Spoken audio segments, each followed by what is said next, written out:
सदियों से चली आ रही सतभक्ति की ऐसी धारा, ऋषियों, मुनियों, देवताओं और त्रिदेवों ने भी जिसका भेद ना पाया। भक्ति तो सभी करते हैं,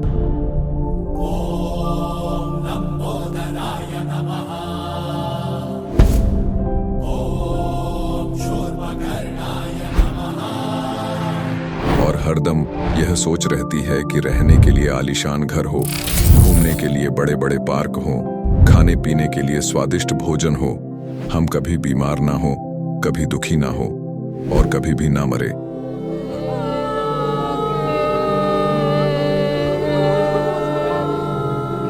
हरदम मौज मस्ती में रहे।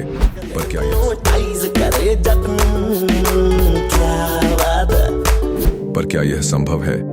हम सब इतनी भक्ति करते हैं, व्रत करते हैं, श्राद्ध निकालते हैं, कावड़ लेकर आते हैं,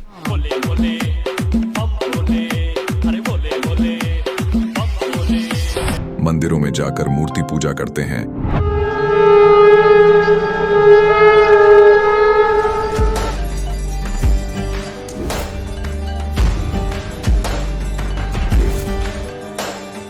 भानुकोटिभास्वरं भवाब्धितारकं परं नीलकण्ठमीप्सितार्थदायकं त्रिलोचनं कालकालमम्बुजाशमक्षशूलमक्षरम्। चर्च में जाकर प्रेयर करते हैं,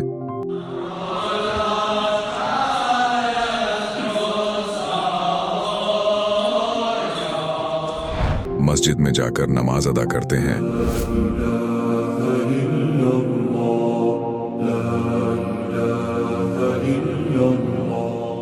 अल्लाहु अकबर कबीरा, और गुरुद्वारों में जाकर माथा टेकते हैं,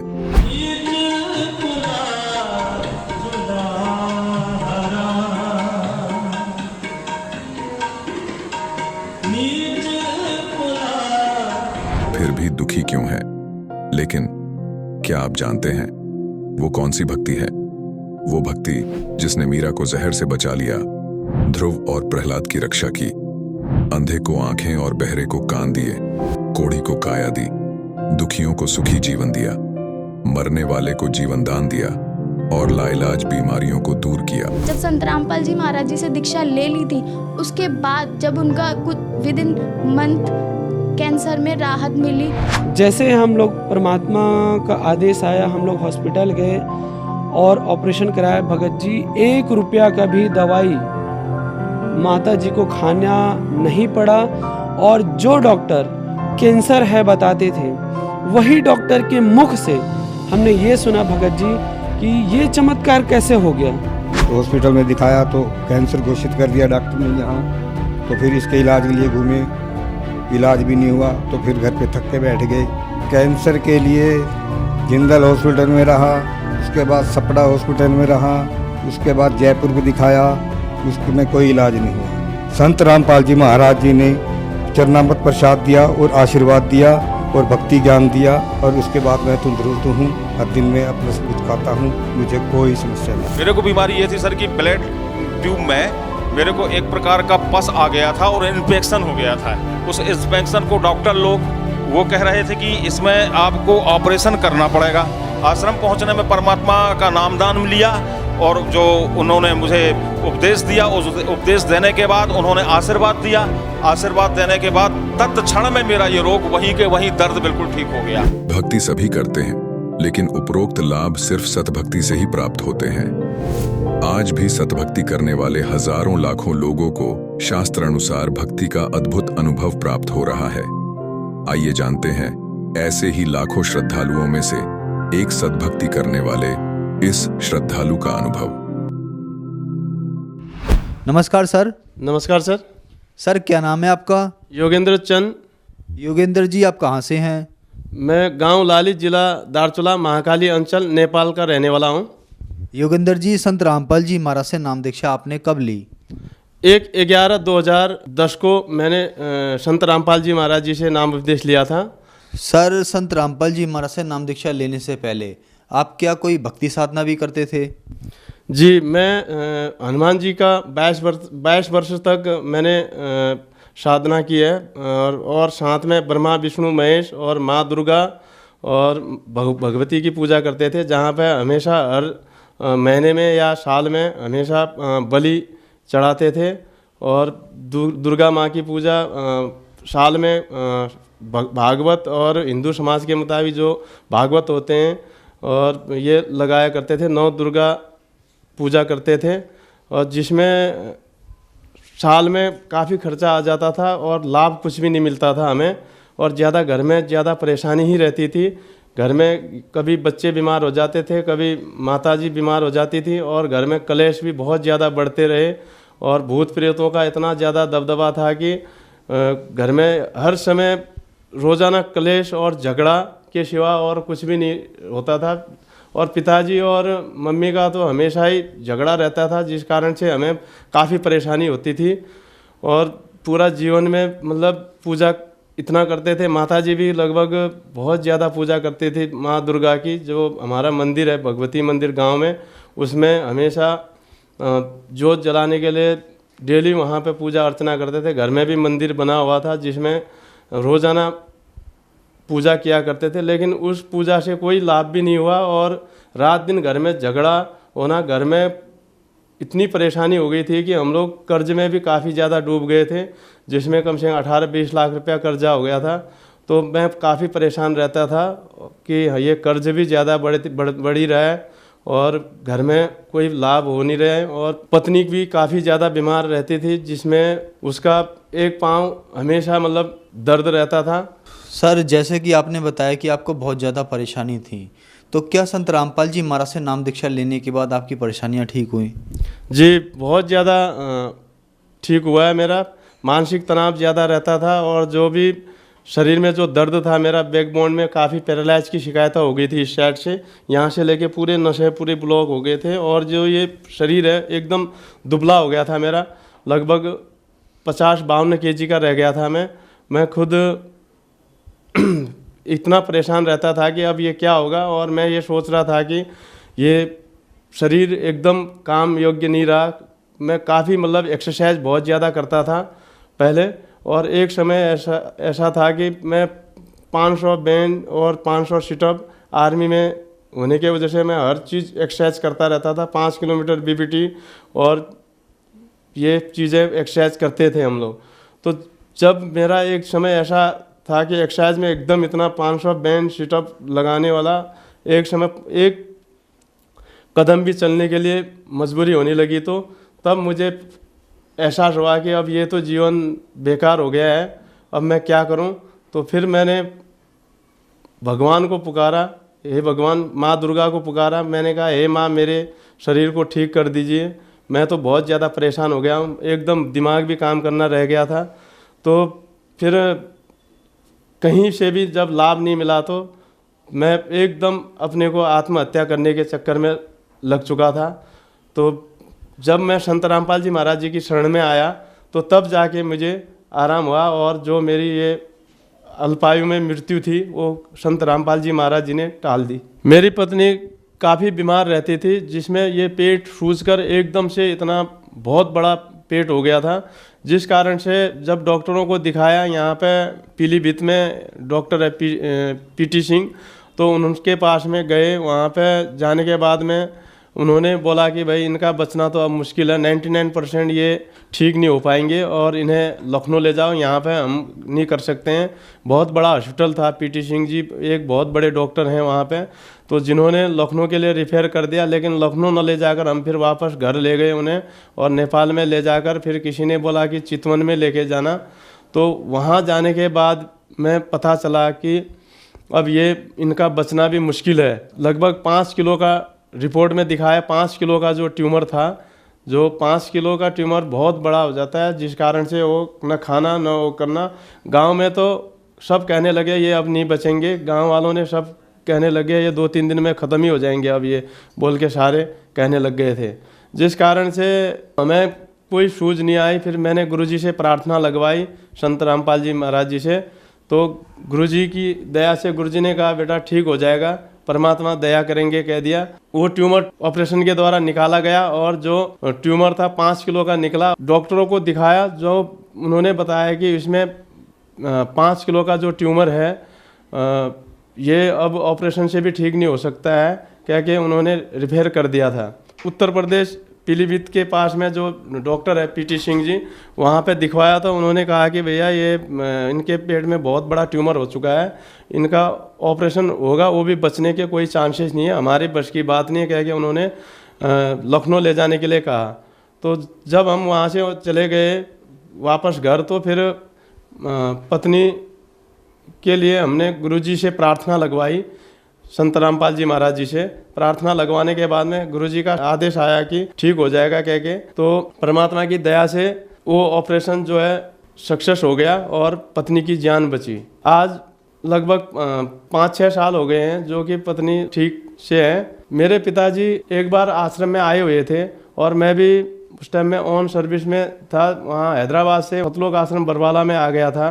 तो गुरुजी के लिए दर्शन के मैं लाइन में लगे हुए थे पिताजी और हम, तो हमारी चर्चा होने लगी। इतने में पिताजी को अधरंग मार गया और उनका पूरा जो ये गला है यहाँ से घूमकर यहाँ तक पहुँच गया।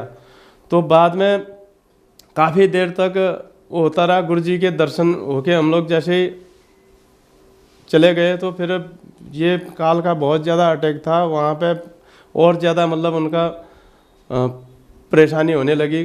गला बिल्कुल यहाँ से मुड़कर पूरा एकदम टेढ़ा हो गया।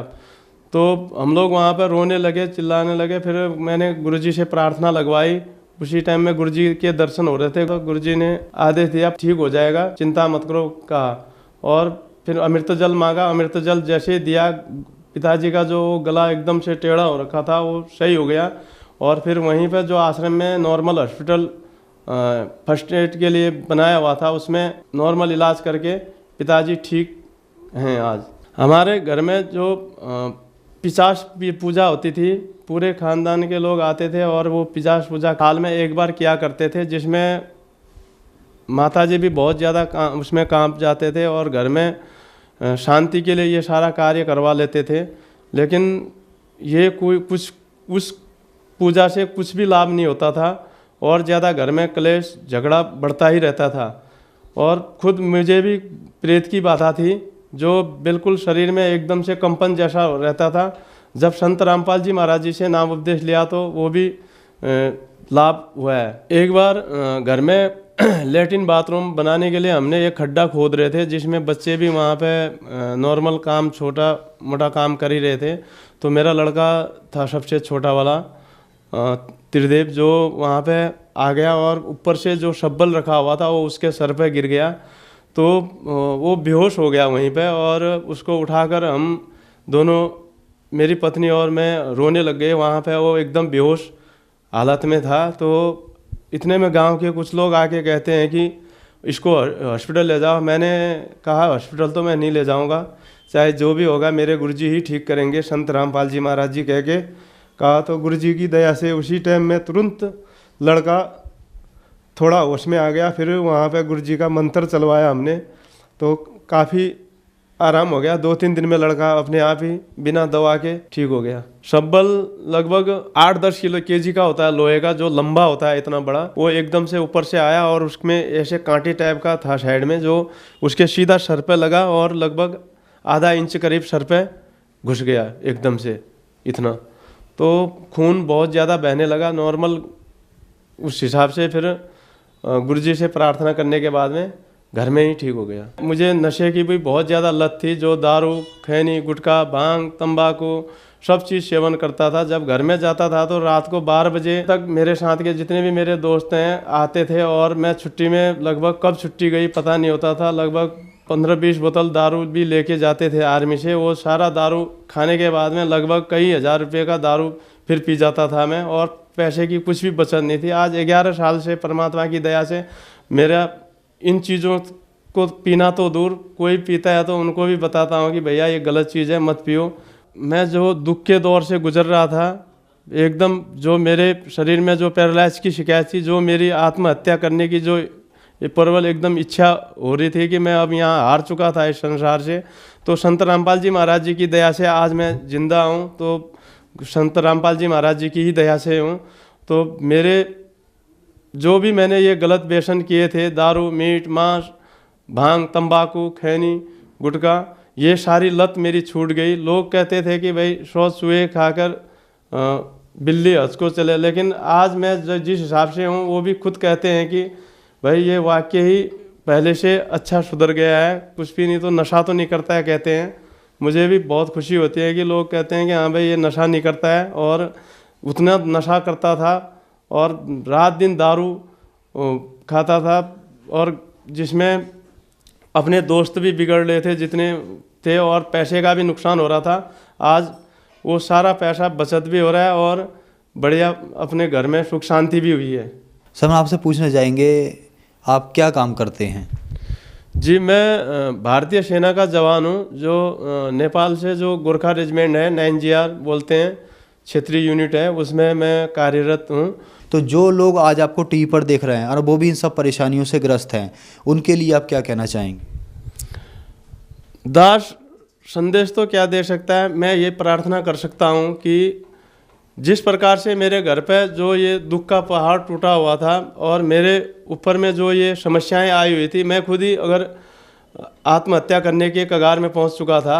आज अगर जब मैं सब चीज़ से सुसंपन्न होकर, जबकि दोनों मेरी पत्नी भी जो टीचर थी और मैं भी खुद आर्मी में था, दोनों जने होकर पैसे की भी कोई कमी नहीं थी, परमात्मा गुरुजी की दया से आज जब मैं ठीक हुआ तो मैं भक्त समाज से यही प्रार्थना करना चाहता हूँ कि जिस प्रकार से मेरे दुखों को संत रामपाल जी महाराज जी ने ठीक किया है, आप लोग भी जो ये पुस्तक है ज्ञान गंगा और जो ये चैनल पर सत्संग आता है उसके नीचे जो पीली पट्टी में जो नंबर दिए हुए हैं उससे पुस्तक मंगा सकते हैं और अपना कल्याण करवा सकते हैं।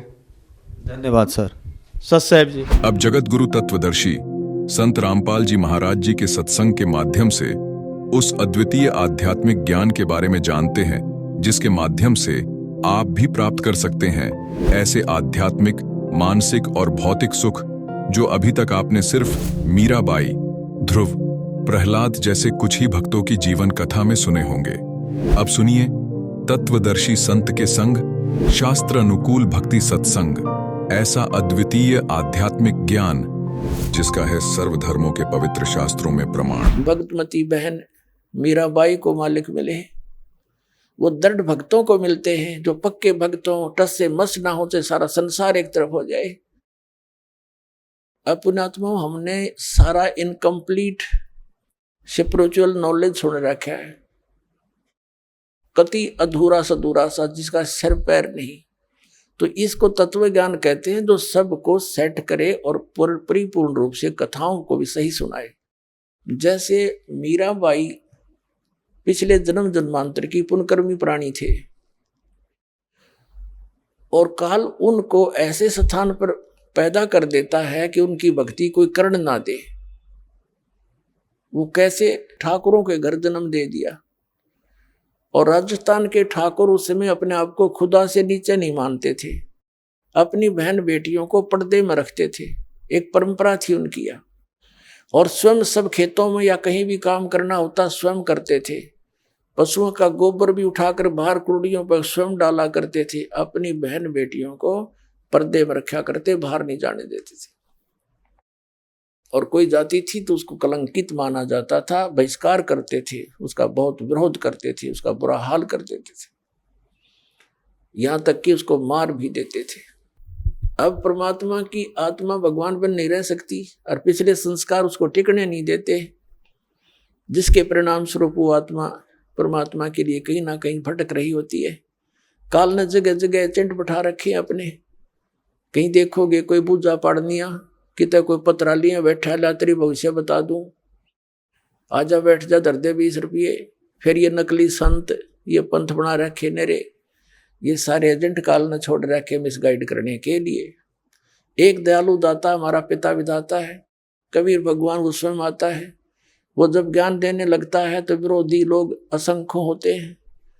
वो नकली संतों की जिनकी रोजी रोटियां बंद होने की संभावना हो जाती है, वो जनता को भड़का देते थे, हमें अपने पिता का विरोधी बना देते थे, अपने स्वार्थवश वो नकली, जिस कारण से वो खामियाना अभी तक हम भर रहे हैं, भोग रहे हैं।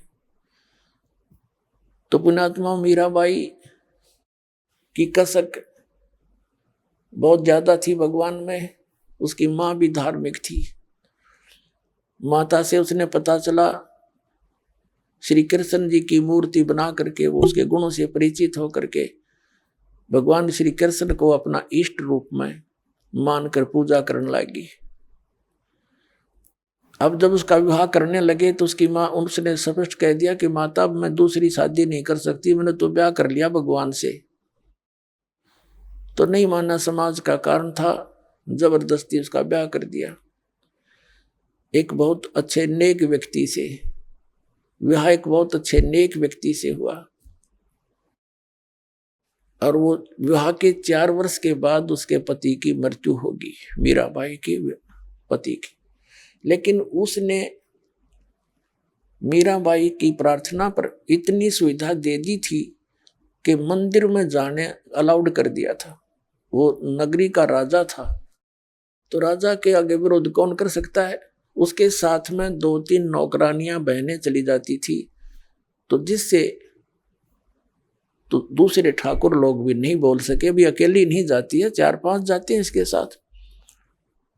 और फिर राजा के सामने प्रत्येक व्यक्ति कुछ नहीं बोल सकता। अब वो मंदिर जाती थी, अटूट श्रद्धा थी भगवान में। अब परमात्मा कहते हैं, सौ छल छिद्र मैं करूं अपने जन के काज, सौ छल छिद्र मैं करूं। अब क्या हुआ, दयालु है परमात्मा, सतगुरु आए दया करी, ऐसे दीन दयाल। ये हमारे परमात्मा सतगुरु आते हैं, ऐसे दीन दयाल हैं, अपनी आत्माओं को अपना रास्ता आप ही बताते हैं। एक दिन परमात्मा कबीर जी के शिष्य हो गए थे, रविदास जी और भी कई शिष्य हो गए थे, लेकिन रविदास जी उनके बहुत निकट रहते थे और वो चमार जाति से थे। आज से 600 वर्ष पहले ये छुआछूत चरम सीमा पर था। और ये जो शेड्यूल कास्ट के जो व्यक्ति होते थे, अनुसूचित जाति यानी चमार हुए, जुलाहे हुए, इनसे अन्य विशेष कर सर्वण जाति बहुत इनको हे समझती थी, इनके निकट नहीं मान जाते थे। तो मीराबाई, जिस रास्ते से मीराबाई जाती थी मंदिर में, उसी रास्ते में बीच में एक गरीब की झोपड़ी थी। आगे उसके साथ ही एक लंबा वैसे वन था, वृक्ष थे, खुला मैदान था। वहां परमात्मा कबीर जी और रविदास जी दोनों संत रूप में वहां सत्संग करने लग गए। अब मीराबाई जा रही थी मंदिर में, और जब देखा जाते समय कि कोई साधु संत आए हैं, लोग इकट्ठे हो रहे हैं, वापस आई 1-2 घंटा मंदिर में अपनी करके पूजा अर्चना, तो वापस देखा तो वहां सत्संग शुरू हो रहा था। मीराबाई और सखियों ने सबने मिलकर सोचा, चलो 2 वचन सुनते हैं, भगवान की चर्चा हो रही है। वो बैठ की जाके, परमात्मा तो आए इसीलिए थे, उस अपनी आत्मा को कहते हैं, गोता मारूं स्वर्ग में जा बैठूं पाताल, कह कबीर ढूंढता फिर अपने हीरे मोती लाल। जैसे परमात्मा ने सबको ऐसे ही खोजा, तो मीराबाई सत्संग सुनने लगी। परमात्मा ने सत्संग वही किया जो राम और कृष्ण के बारे में वो किया करते थे।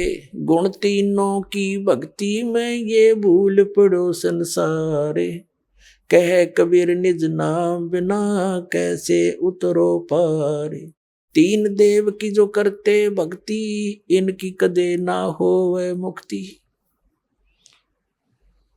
सारी कथा कहानी सुनाई भगवान ने। ब्रह्मा विष्णु महेश नासवान है, इनसे ऊपर कोई और परम शक्ति है, अपने को छुपा कर दाता बताया करते थे। मीराबाई को शौक लगा जैसे बिजली का झटका लगा करे, क्योंकि वो श्री कृष्ण की पुजारण थी, श्री विष्णु की पुजारण थी। पहली बार तो पुण्यात्माओं सबके साथ ऐसी घटना घटी। दास को भी ऐसा झटका लगा था, जब क्योंकि दास श्री कृष्ण और विष्णु का कट्टर पुजारी था, हनुमान जी के व्रत रखता था। श्याम जी हमारे दादा लाई करे पूरी साधली पूजा, वो भी करता था। तो पहली बार दास को भी बड़ा दुख हुआ था, लेकिन सहन करके फिर आगे जानने की चेष्टा की, तो हृदय के पट खुल गए, स्पष्ट दिखाई देता है। पहले मोतियाबिंद था, हमारा ऑपरेशन हो गया, अब हृदय वाली आंखें काम करने लगी। अब मीराबाई को बड़ा दुख हुआ सत्संग के बाद, कहने लगी महाराज जी आप क्या बात कह रहे हो, क्योंकि पुण्यात्मा कोई भी जो प्रसन्न भी करते हैं वो सभ्य तरीके से करते हैं। कहने लगी महाराज जी हमने तो कभी ये बात सुनी नहीं आप जो बता रहे हो। तब परमेश्वर ने कहा बेटी जो नहीं सुनी वही सुनाने आया हूं मैं। जो तुमने सुना है वो लोकवेद है, दंत कथाएं हैं, ये रामकृष्ण की आप मृत्यु होती है। तो प्रश्न किया उस देवी ने कि भगवान आप कैसे कह रहे हो। भगवान श्री कृष्ण जी ने मोरध्वज राजा के पुत्र ताम्रध्वज को आरे से चिरवा कर जीवित कर दिया, आप कैसे कह रहे हो कि वो कुछ नहीं कर सकते। परमात्मा ने कहा बेटा मैं ये नहीं कह रहा कुछ नहीं कर सकते, पर ये तुम्हें मुक्ति नहीं दे सकते। फिर इनकी सामर्थ्य देख लो। मोरध्वज राजा का लड़का तो श्री कृष्ण ने जाके जीवित कर दिया, क्योंकि उसके सांस शेष थे, उसकी आयु शेष थी, इतना ये कर सकते हैं। ये तो एक जादूगर कर देता है, छोटे मोटे साधु संत कर देते हैं। लेकिन श्री कृष्ण जी जब कहाँ गई थी उनका वो सामर्थ्य, जब उनका सगा भांजा अभिमन्यु महाभारत के युद्ध में चक्रव्यूह में मारा गया था। सुभद्रा का पुत्र जो श्री कृष्ण की बहन थी सुभद्रा, श्री कृष्ण रो रहा था, 500 पांडव रो रहे थे, उनका कुल नाश हो रहा था, तो क्यों नहीं जीवित किया श्री कृष्ण जी ने अभिमन्यु को। अब सुन होगी। फिर पूछा उसने जी कारण क्या था, कि बेटी अभिमन्यु का प्रारब्ध इतना था, उसकी आयु शेष नहीं थी और ताम्रध्वज की आयु शेष थी। उसने जाके दिखा दिया ड्रामा, तो सेम गिवा एकदम, क्योंकि मालिक के जो ज्ञान है ये सटीक उदाहरण है। वह घर चली गई तो कहने लगी जी, फिर उसने कहा परमात्मा से, फिर दूसरा प्रश्न किया कि मुझे भगवान कृष्ण साक्षात दर्शन देते हैं, मैं उनसे बातें भी करती हूँ। परमात्मा ने कहा बेटी तू अपने कृष्ण जी तो पूछ लिए, ये देवता है, ये झूठ नहीं बोला करते, सच्ची बताओगे तेरे को। अब उसने तो रात में नींद आई नहीं, बहुत कसक होगी, तो उनको जैसा भी वो समय कभी प्रकट हुए, श्री कृष्ण जी से पूछा भगवान आप तो सतोगुण भगवान हैं, आप तो झूठ बोला ही नहीं करते। मैंने ऐसे ऐसे संतों का सत्संग सुना है, मेरे बात जची नहीं उनकी, क्या आपसे भी कोई ऊपर शक्ति है। तो श्री कृष्ण जी ने कहा मीरा वो शक्ति है, लेकिन वो हमने भी ना मिली, उसकी ट्राई करने की कोई यूज नहीं, हमने खूब सिर पटक लिया, वो देख उसका कोई अता पता नहीं लगता। अब वो उसको तो बड़ा झटका लगा कि वो संत कहते हैं हम उनको दिखा दें और उसका नाम दें, उसकी प्राप्ति करा दें। श्री कृष्ण जी ने इतना मान लिया कि वो है अवश्य। तो वह रात को नींद नहीं आया उस बेटी को। अगले दिन फिर पहुंच गई सत्संग में, वहीं बैठ गई। फिर सारी 2-3 दिन लगातार मालिक सत्संग करते रहे।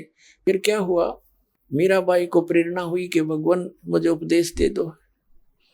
परमात्मा ने कहा बेटा पहला काम है इस भक्ति मार्ग का प्रथम कदम गुरु होना चाहिए, सतगुरु हो, सच्चा ज्ञान वाला हो।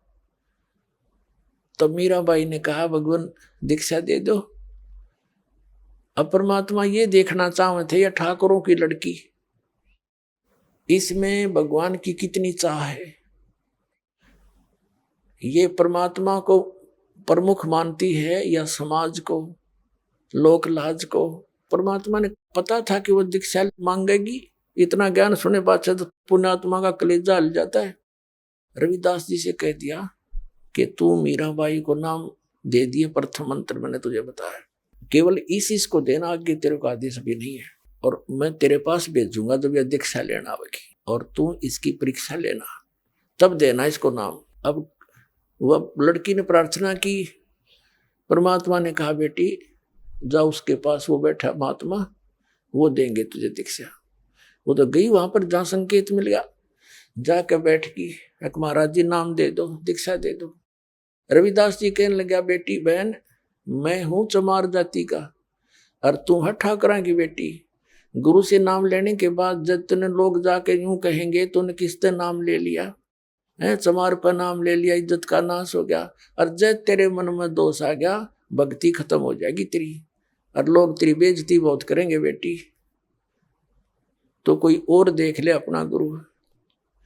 तो मीराबाई ने कहा कि महाराज जी, मैं आपकी बेटी, आप मेरे पिता, बाढ़ में जाए संसार, मेरा नाम दे दो, मैं पीछा छुटवाना चाहती हूँ। तो रविदास जी ने दीक्षा दे दी। अपने आत्माओं भक्तों के लक्षण ये होते हैं, वो लोक लाज नहीं करते। परमात्मा की वाणी में भी गरीबदास साहिब बताते हैं, लोक लाज ना कीजिए निर्भय हो रहिए, और यो मन चावे राम को तो दासा तन करिए। कहते हैं लोक लाज ना कीजिए निर्भय हो रहिए, जय मन चावे राम को दासा तन करिए। स्वान स्वरूप संसार है कुछ करसी नाही, शीस महल को देख करिए भौंक भौंक मर जाही। सत्संगी संग ना तजय चितराम बसाही। नित्यानंद जी महाराज संत हुए हैं, उन्होंने कहा है कि लोक लाज मर्याद जगत की तरण जो तोड़ बगावे। ये लोक लाज मर्याद जगत की नोगे तरण की तरह, डिकड़े की तरह तोड़ के फेंक दे, जब तब कोई राम भगत गत पावे। तो साधु संतां के पिछले उदाहरण देख लो, उन्होंने लोक मर्यादा कति नहीं करी। जैसे आदरणीय नानक साहिब जी हिंदू धर्म में थे, अरोड़ा खत्री इनके घर जन्म था इनका, और रामकृष्ण के पुजारी थे। परमात्मा मिले तो पूरा उसी दिन त्याग दिया था, परमात्मा के दर्शन करके आते ही सब छोड़ दिया, और पूरा विरोध हुआ था उसका हिंदू समाज में, होने दे, कति परवाह नहीं करी। ये दृढ़ भक्त होते हैं जिनको भगवान आकर मिलते हैं। तो मीराबाई ने कहा भगवान मुझे नाम दे दो, आप मेरे पिता, मैं आपकी बेटी, कुछ हो मेरे साथ वो संघर्ष, आप मेरे साथ रहोगे, मैं आप झेलूंगी सब कष्टों को, पर परमात्मा के लिए मैं कुछ भी कर सकती हूँ।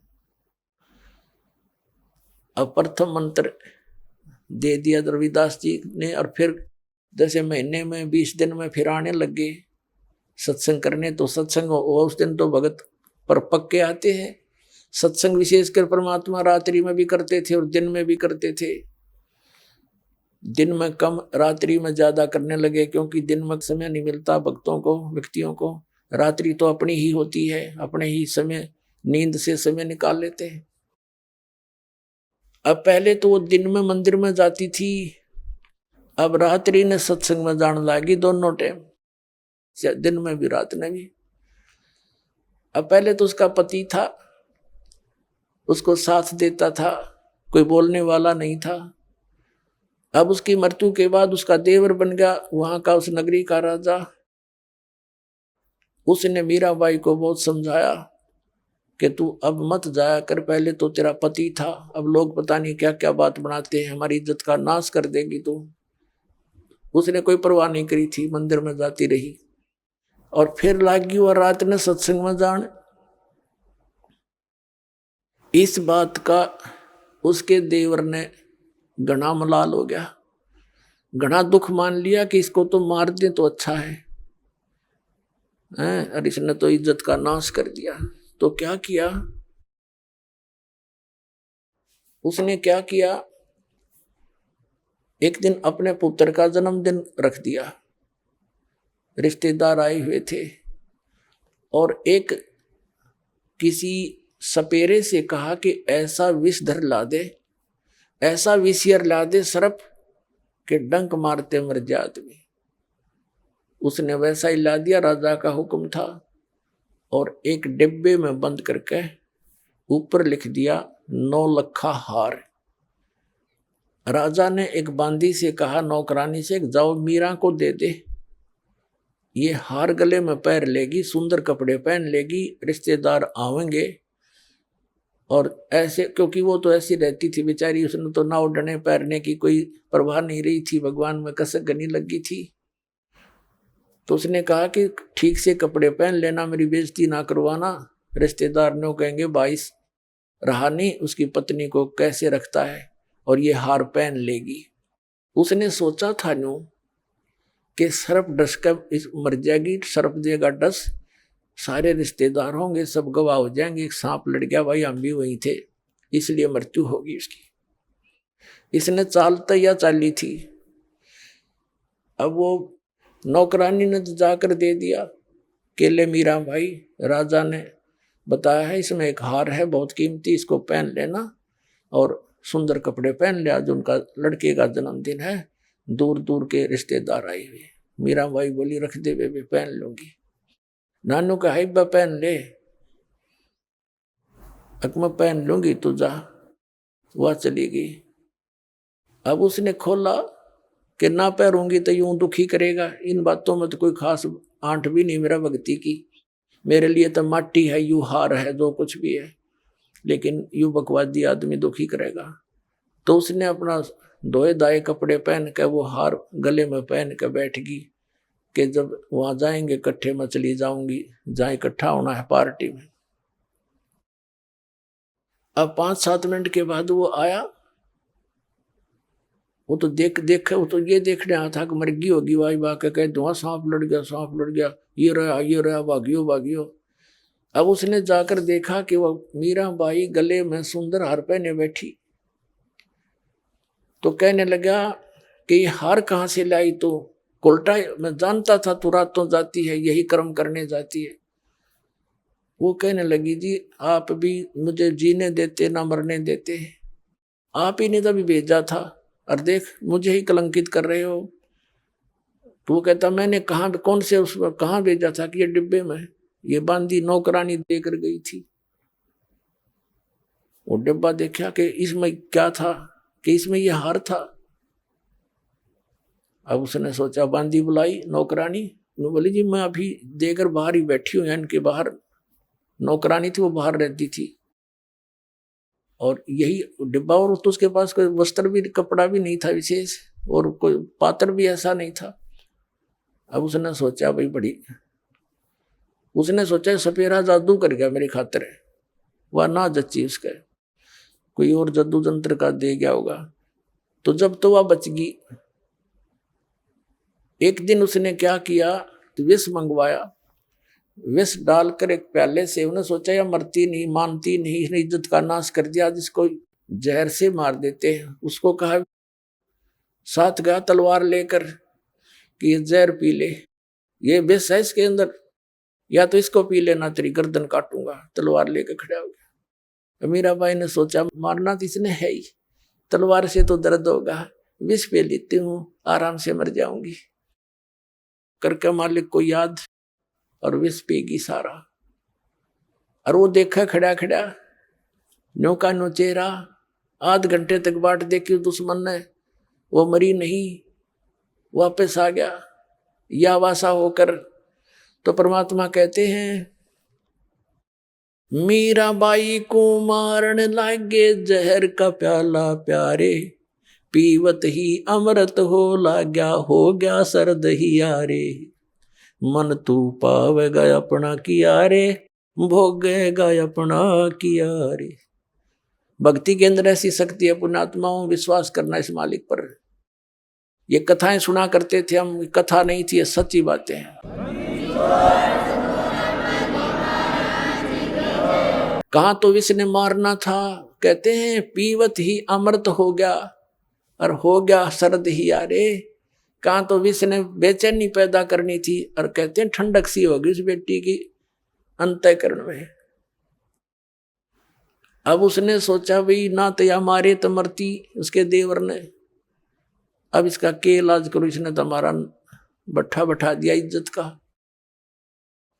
उसने उसकी माँ बुला ली, मीराबाई की उससे कहा कि मौसी तो समझा दे इसने, और माँ की बात बेटी मान लिया करती है। तो माँ ने बहुत समझाया, बेटी देख इधर उधर जाती है, हमारी तकरार होती है, तो अपनी भक्ति यहाँ कर ले।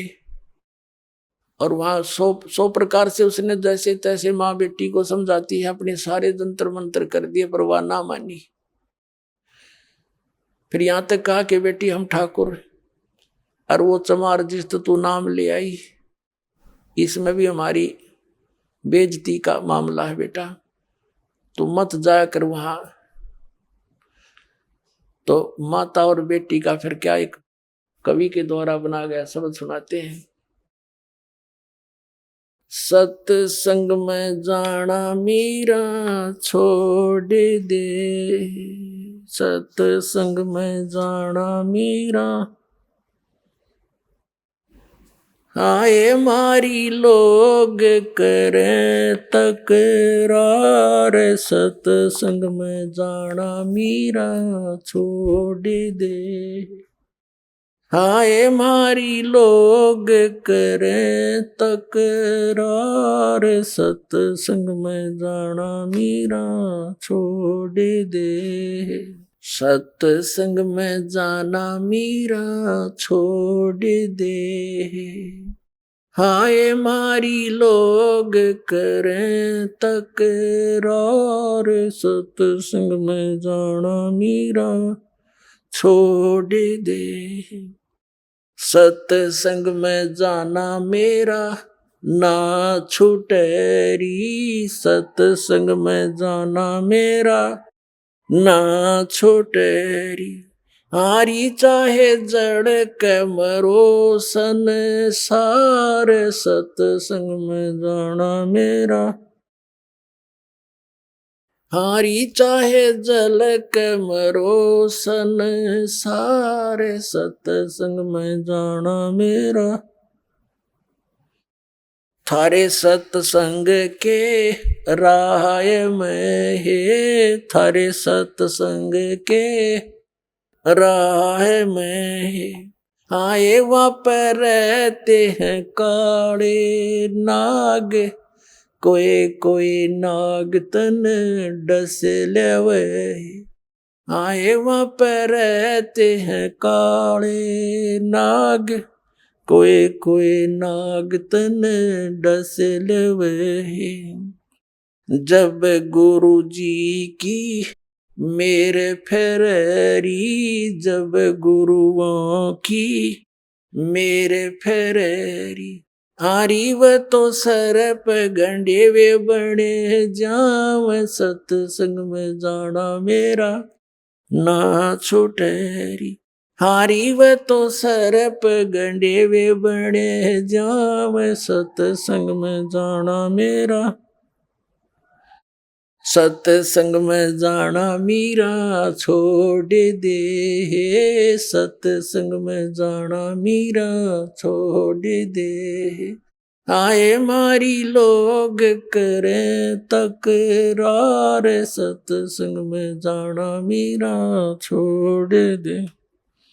सत्संग में जाना मेरा ना छूटेरी, सत्संग में जाना मेरा ना छूटेरी। हारी चाहे जड़ के मरो संसार, सत्संग में जाना मेरा। थारे सत्संग के राह में है। वह माता डराना चाहती है बेटी को, तुम्हारे सत्संग के राह में आए वहाँ पर रहते हैं बब्बर शेर, कोई कोई शेर तन खा लेवे, कोई कोई शेर तन खा लेवे। जब गुरु जी की मेहर होवेरी, जब सतगुरु जी की मेरे होवेरी।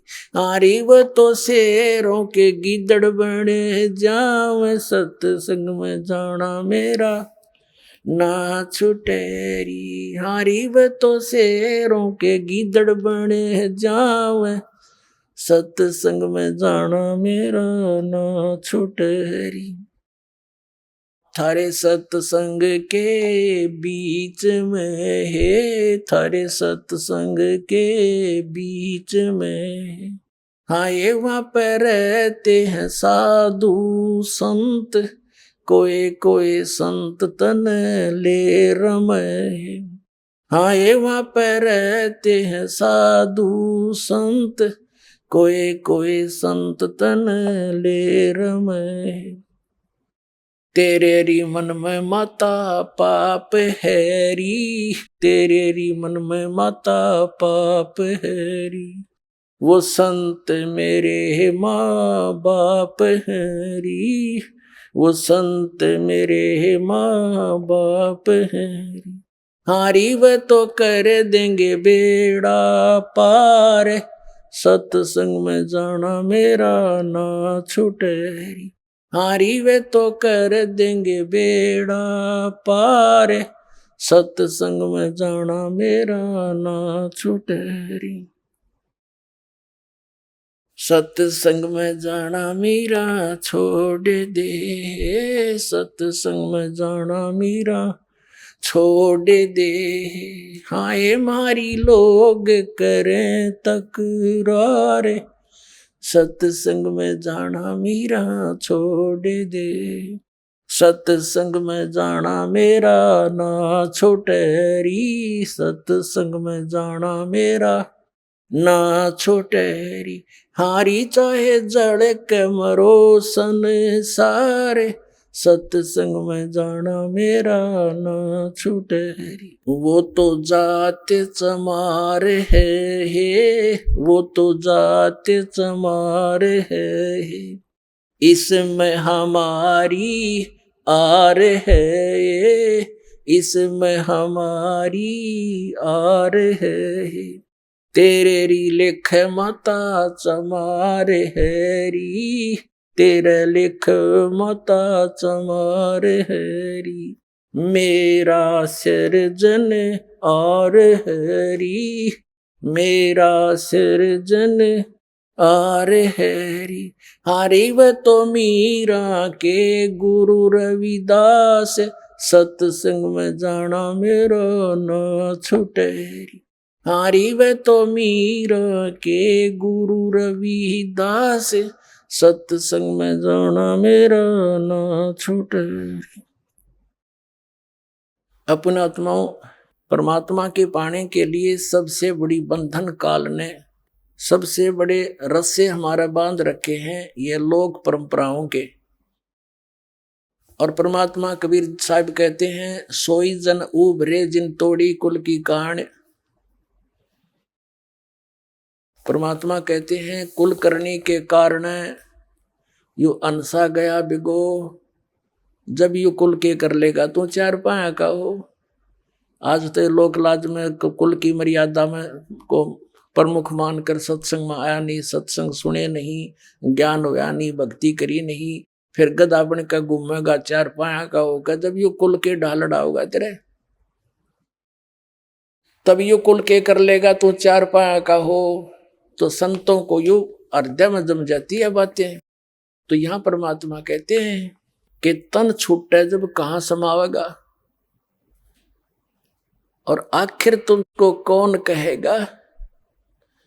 गुरु बिन आत्म ज्ञान मनने की कर ले, दो दिन का मेहमान मनने की कर ले, दो दिन का मेहमान। कहते आखिर तुझे गुरु के बिना यू आत्म ज्ञान बताओगा कौन है। तो इस प्रकार हमने इस सारे ज्ञान को समझना है। जैसे नित्यानंद जी एक ब्राह्मण कुल में थे, तहसीलदार की पोस्ट थी 250 वर्ष पहले की बात। इसमें नारनौल के नवाब के यहाँ तहसीलदार की नौकरी करते थे। जब ये आत्म ज्ञान हुआ, फिर परमात्म ज्ञान हुआ, नौकरी त्याग दी। पत्नी थी, वो विरोध गणा करा करती, परमात्मा की ऐसी रजा हुई, उसकी मृत्यु होगी और वैराग बन गया। जब इस ज्ञान से परिचित हुआ तब कहा था ब्राह्मण कुल में जन्म था। पहले तो 250 वर्ष पहले ब्राह्मण के घर जन्म होना ही एक बहुत बड़ी महान माना करते थे। और फिर तहसीलदार की पोस्ट, आज तो मंत्री की को ना इतनी कीमत जितनी उस समय तहसीलदार की होती थी। और दोनों को बद के गढ़ भगवान से दूर कर, कहते हैं कबीर साहब कहते हैं, सुख के माथे पत्थर पड़ो जिसते नाम हर देते हैं जा, और बलिहारी उस दुख के जो पल पल नाम रटावे। परमात्मा कबीर जी कहते हैं आग लगो ऐसे सुख के जो भगवान से दूर करे, हे परमात्मा ऐसा दुख भी दिए रखना तेरी याद बनी रहे। तो नित्यानंद ने कहा था जब वो ये ज्ञान हो गया, जब कहते हैं ब्राह्मण कुल में जन्म था मैं करता बहुत मरोड़, और गुरु गुमानी दास ने दिया कुबद गढ़ तोड़े। संत मिले उनको गुमानी दास नाम के, कहते कुबद का गढ़ तोड़ दिया। मान बढ़ाई है, ऊंची नीची जाति वाला अभिमान भेदभाव, कहते ये कुबद का गढ़ संत बिना नहीं टूटे।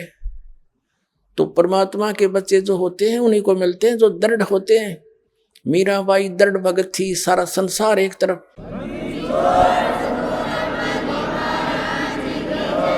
अपने आत्माओं मीराबाई ने देखा है रोज बकवाद करता है, ये कभी मारने की चेष्टा करता, घर त्याग कर चली गई, वृंदावन में रहने लगी। तो वहां परमात्मा फिर मिले जाकर उसको दूसरा रूप बनाकर, और ज्ञान से उसे पूछा, जैसे धर्मदास जी को मिले थे। तब उस बेटी की फिर आंखें खोली, बेटा इससे आगे और भी नाम है, ये तो प्रथम मंत्र दिया है, इसके आगे सतनाम है, वो ग्रहण कर, उसको मैं दे सकता हूँ और किसी के पास नहीं है। तब मीराबाई ने परमात्मा कबीर जी से फिर मंत्र लिया, तब उसका कल्याण हुआ। बोलो सतगुरुदेव।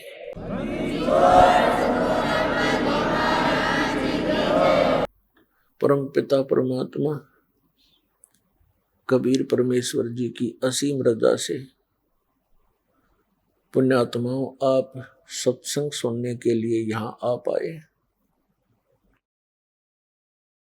भक्ति मुक्ति के दाता सतगुरु, ये भटकत प्राण फिरंदा, उस साहिब के हुक्म बिना नहीं तरवर पात हिलंदा।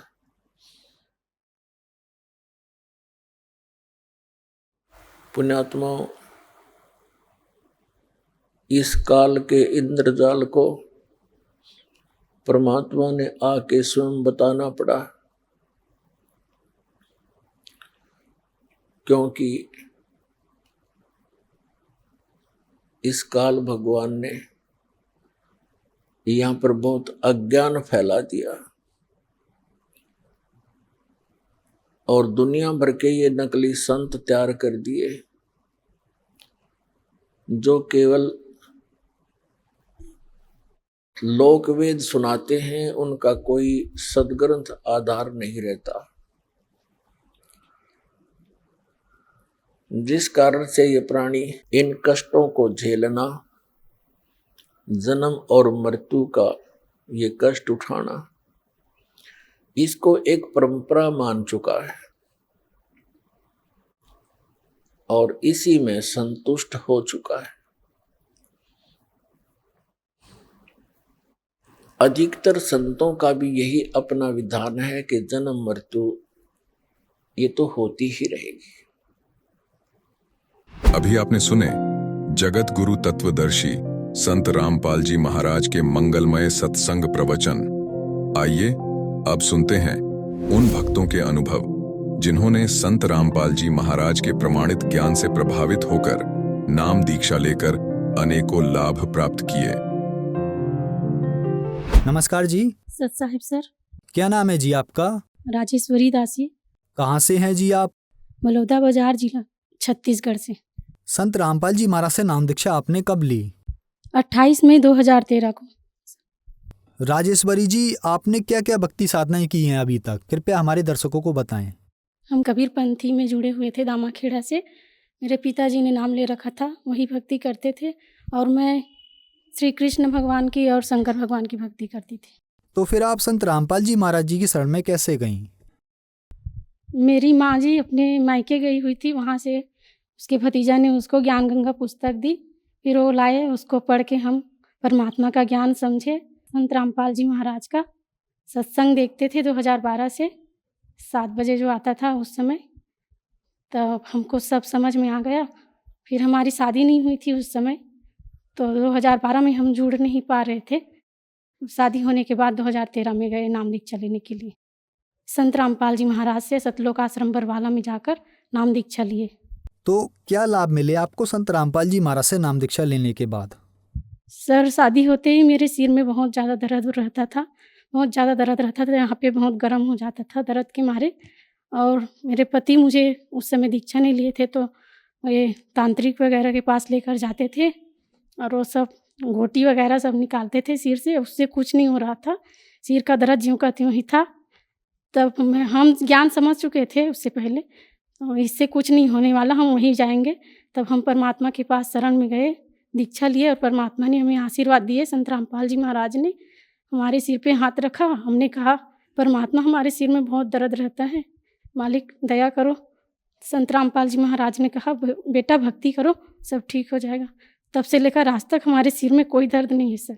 सिर के दर्द की वजह से हम भाटापारा जो शहर है वहाँ एक डॉक्टर के पास भी गए थे, तो उसको दिखाए तो उसने कहा ये माइग्रेन है, ये दवाई खाओगी फिर भी ऐसे रहेगा, ठीक नहीं होगा दवाई से, ऐसे बोले थे वो। ज़िंदगी भर आपका दर्द ऐसे रहेगा, ये माइग्रेन है, ऐसे रहता है, ठीक नहीं होता। तब हम परमात्मा के शरण में गए, संत रामपाल जी महाराज जी के आशीर्वाद दिया मालिक ने, तब हमारा सिर का दर्द ठीक हुआ। और सर मेरे बच्चेदानी में सूजन हो गई थी, मेरे कमर में बहुत ज़्यादा दर्द रहता था।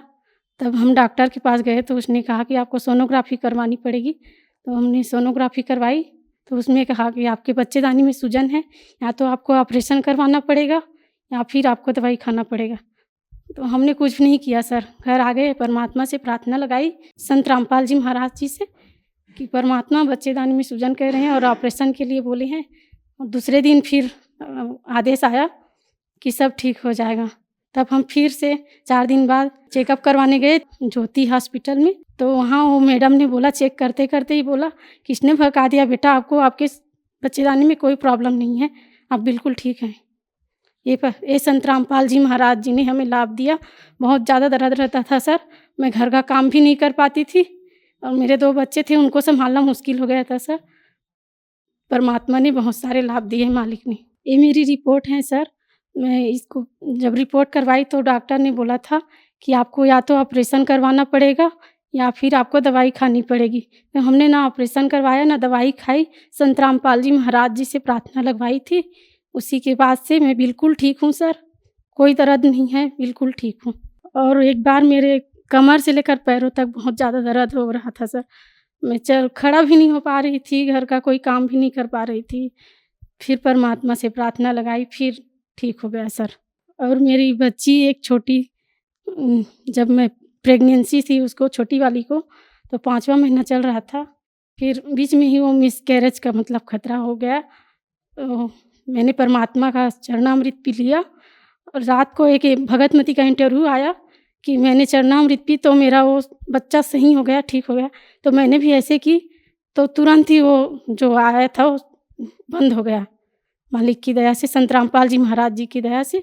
और वो बच्ची 7वें महीने में जन्म ले ली और आज बहुत तंदुरुस्त हैं, 3 साल की हो चुकी है। और मेरे पति बहुत शराब पीते थे सर, जुआ भी खेलते थे, जुआ खेल खेल कर पूरे जो बंटवारे में ज़मीन पाई थी सब बेच दिए थे, कुछ भी नहीं रखते घर में हर चीज़ बेच देते थे जुआ खेल खेल के। बहुत मेरी ज़िंदगी नरक जैसी हो गई थी। परमात्मा संत रामपाल जी महाराज ने मुझे दया करी मालिक ने, और वो सुधर गए। पूरा आर्थिक स्थिति खराब हो गया था सर, उसको जुआ खेलते खेलते शराब इतना पीते थे बहुत ज़्यादा, हम दोनों का तो तलाक ही होने वाला था सर। परमात्मा की दया से आज है। एक ने तो उसको भविष्यवाणी भी कर दिया था कि आपकी पत्नी आपके साथ नहीं रहेगी, ये आपको छोड़कर जाएगी। और हम लोगों का ऐसा हो नहीं वाला था सर, तलाक भी हो जाता। मैं आ गई थी अपने मायके, फिर परमात्मा से प्रार्थना लगाई तो वो अपने आप आए और उन्होंने भी नाम दीक्षा ली मालिक से, संत रामपाल जी महाराज जी से। जैसे कि आपने बताया कि आपने संत रामपाल जी महाराज से नाम दीक्षा ली और आपको बहुत सारे लाभ मिले, तो जो दर्शक आज आपको टीवी पर देख रहे हैं और वो भी आपके जैसे ही लाभ लेना चाहते हैं, तो वो संत रामपाल जी महाराज से लाभ कैसे ले सकते हैं? परमात्मा संत रामपाल जी महाराज जी का सत्संग आज विभिन्न चैनलों में आता है, उसके नीचे पीली पट्टी चलती है, उसमें नंबर होता है, उस नंबर में आप फ़ोन लगाइए और परमात्मा से नाम दीक्षा लीजिए। धन्यवाद जी।